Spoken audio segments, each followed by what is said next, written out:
So find 5 reasons that empower you. Why is it that you deserve your goal? What are the 5 reasons that you won't give up when life catches you on the blind side? When the messenger of misery visits you, what are you going to do? What will keep you in the game when life knocks you to the canvas? See, the Buster Douglas that fought in the last fight was not the Buster Douglas that fought Mike Tyson. See, the Buster Douglas that got knocked down while fighting Mike Tyson had gotten out of an alcohol recovery center.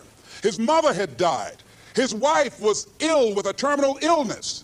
He was considered a nothing, a bum. So when he got knocked down, Buster Douglas had a reason to get back up because he said, I'm dedicating this fight to the memory of my mama. But when he fought the last fight that he had, and he got knocked down, and he had a guaranteed $24 million in his pocket, whether he got up or not, he just said, hurry up and count me out.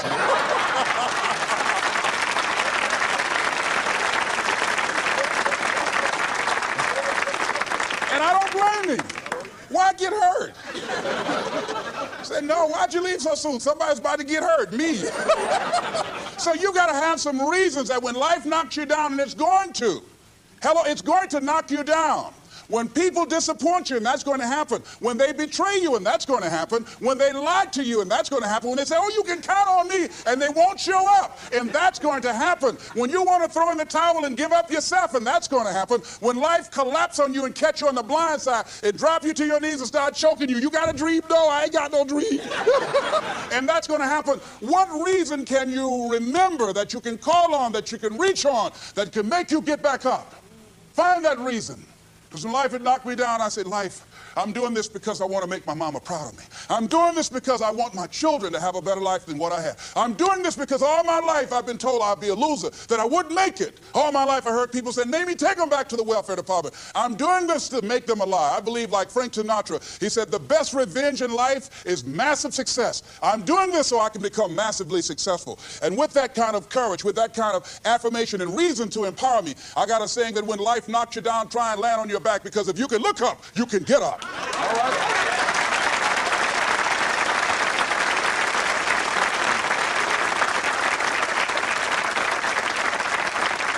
So when you run out of money, when things don't work out for you, when things happen that you could not anticipate, what are the reasons that you can think of that can keep you strong, that can keep you in the game, that will be your rod and staff to comfort you, that can be your bridge over troubled waters? Those reasons are very important. Nietzsche said, if you know the why for living, you can endure almost anyhow.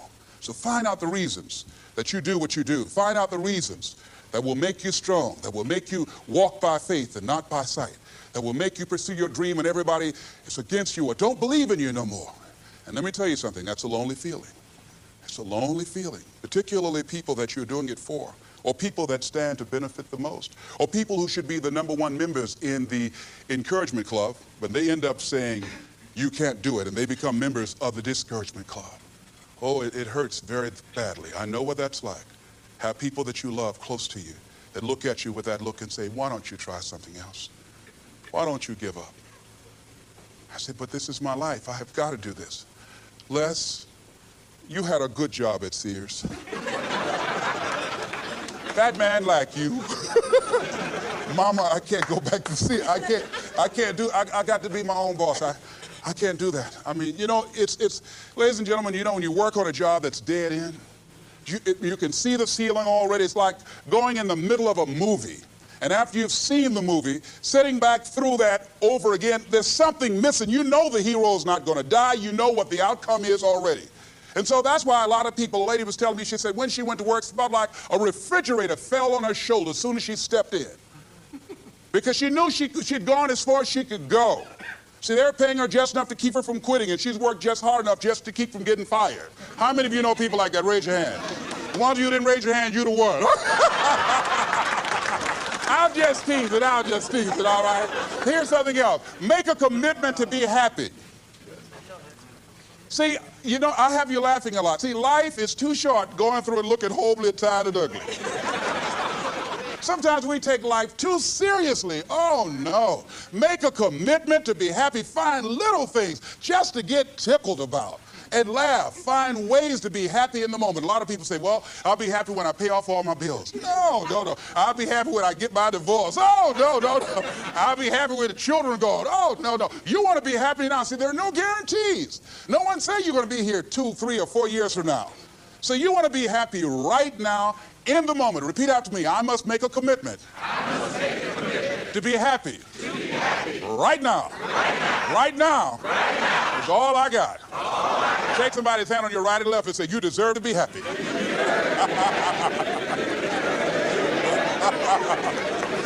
Make a commitment to be happy, because life now has new meaning for you. Just enjoying the sunset, or just looking at life, or looking at nature, going for a walk. It's the little things in life that counts. Here's something else that you want to begin to do in order to make this your decade. You want to begin to get all the toxic people out of your life. Hello? Energy drainers, get them out of your life. See, ladies and gentlemen, it takes a lot of energy to reach your goal. It takes a lot of emotional, mental, and spiritual energy to reach your goal. And you can run faster with 100 who want to go than with one around your neck. So there are two kinds of relationships. Sid Simon talks about this. Nourishing relationships and toxic relationships. Nourishing relationships are the relationships that inspire you. They motivate you. They bring the best out of you. Toxic relationships are relationships with people that always criticize you. All they can do is find fault. All they can do is just exploit your weaknesses. All they can do is remind you of the mistakes that you've made in the past. These people are bad for your health. Toxic people can run your blood pressure up. One apple can spoil a whole barrel. One negative energy drainer can spoil your whole life. I know people whose lives have been ruined because somebody wasn't good for them. See, there are some people that aren't good for you.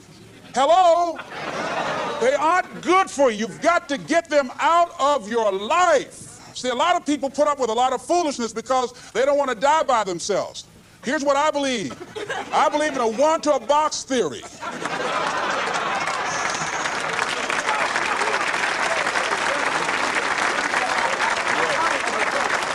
Ask this question of yourself. Make a list of who you communicate with most and ask yourself the question, what kind of person am I becoming because of this relationship? Is it helping me to grow mentally and emotionally and spiritually? Am I becoming a better person because of this relationship? Do they bring out the best in me? Do they inspire me? Do they encourage me to develop my greatness? Do they make me stretch? So you got to look at the people in your life and find out, what kind of person are you becoming because of that relationship? My mother used to say, birds of a feather flock together. You run around with losers, you will end up a loser.